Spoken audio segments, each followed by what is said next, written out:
माझे नाव बबन रामीर, राहणार वरोसे उंबरनेवाडी, तालुका खालापूर, जिल्हा रायगड। तर नवी मुंबई एअरपोर्ट पासून पाहिलं तर आमचे वस्ती 30 किलोमीटर वरती आहे। चौक पासून अवघ्या 9 किलोमीटर आहे आमचं अंतर। परवा दिवशी जी घटना घडली, माझे काकाची मुलगी म्हणजे माझी बहीण, एका अक्षरशः डोळ्याला पाणी आणणारा क्षण सर्व अख्ख्या जगभर सर्व महाराष्ट्राने पाहिला। आणि एका बाजूला आपण पाहतो 21व्या शतकामध्ये चालू आहे, भारत स्वातंत्र्य होऊन 75 वर्ष पूर्ण झाली, अमृत महोत्सव सुद्धा आपण साजरा केला। परंतु तो कशाला? एका बाजूला श्रीमंत होत चालले आणि गरिबी तर पूर्ण गरीब होत चालले। परवा दिवशीची घटना अत्यंत दयनीय अवस्था, म्हणजे एवढी खराब की अक्षरशः डोळ्यावर पाणी येतोय पाहिली तर।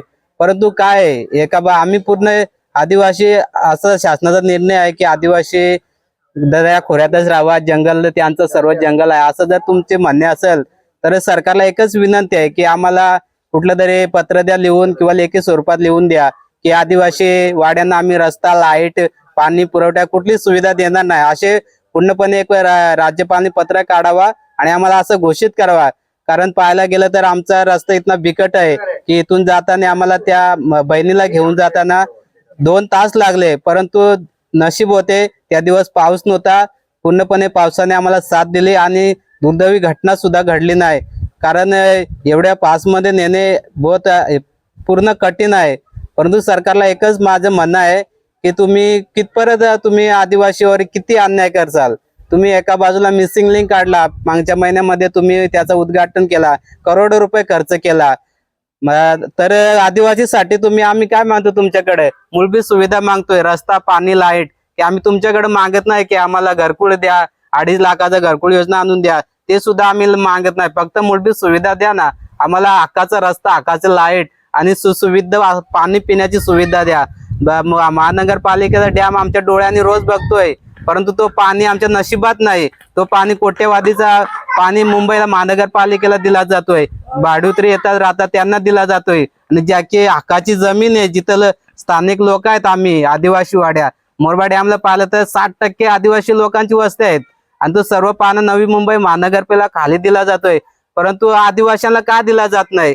सरकार का आदिवासी लोकांची एवढे फसवणूक केली जाते? प्रत्येक टायमाला आपण पाहतोय, आता पालघर जिल्हा पण बघितला, बहुतेक ठिकाणी आदिवासी वस्त्या उजाडण्यात सरकार हे शर्यतनं चाललंय त्यांचा की आदिवासी संस्कृती नष्ट करायची। परंतु सरकारला हेच आम्ही सांगू इच्छितो, जर तुम्ही असं करत असाल तर आम्ही सुद्धा जंगल आमचे आहे, आम्ही मरून जाऊन हक्क सोडणार नाही। आणि हे शेवटचं सांगतोय, आमच्या आता जे आम्ही लढा घेतलाय तो पूर्ण करून आमचा जीव गेला तरी आम्ही रस्ता, लाईट आणल्याशिवाय मागं सरणार नाही, हीच आमची विनंती। आणि सरकारला हात जोडून देवेंद्र फडणवीस आणि माननीय श्री एकनाथ शिंदे साहेबांना हात जोडून विनंती आहे, जर आमचा आवाज तुमच्यापर्यंत पोहोचत असाल तर लवकरच्या लवकर आम्हाला रस्ता, लाईट द्यावी, हीच नम्र विनंती। प्रदीप उघडा, माझ्या गावाचं नाव उंबरनेवाडी, फोंडा। तर आमच्या वाडीत गर्भवती महिलेला एक झोलीचा आधार देऊन आम्ही तिला हॉस्पिटलपर्यंत घेऊन गेलो. 2 तासाची कसरत होती. रस्ता एवढा खराब आहे तर इथनं 9 किलोमीटर आहे चौकला हॉस्पिटलमध्ये जायला. तर आमच्या वाडीत 2 वर्षापूर्वी एक महेश बादली आमदार आले होते. ते शपथ घेऊन गेलेत की तुम्हाला मी रस्ता लाईट देईन आणि स्वतः येईन वाडीत.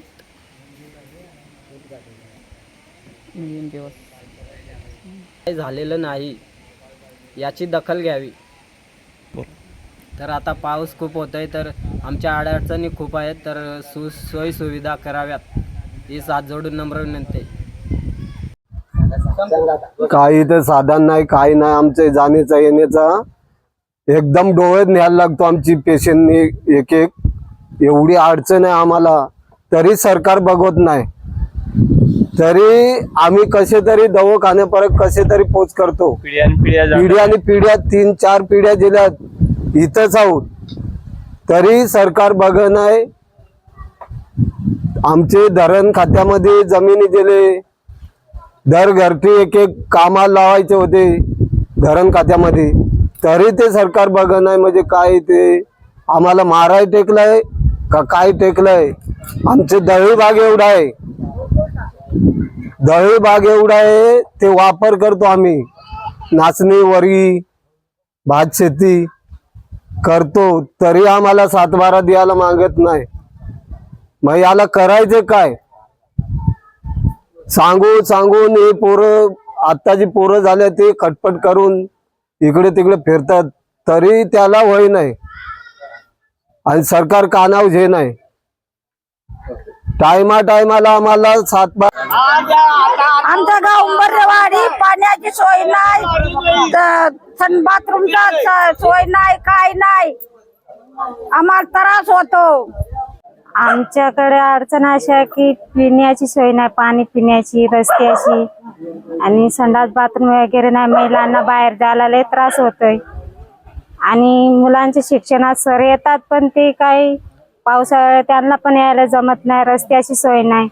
आमदार पण येऊन गेलेत, आश्वासन देऊन गेलेत, पण त्यांनी पण काय नाही, आश्वासन देतात नाही, परत येतच नाही.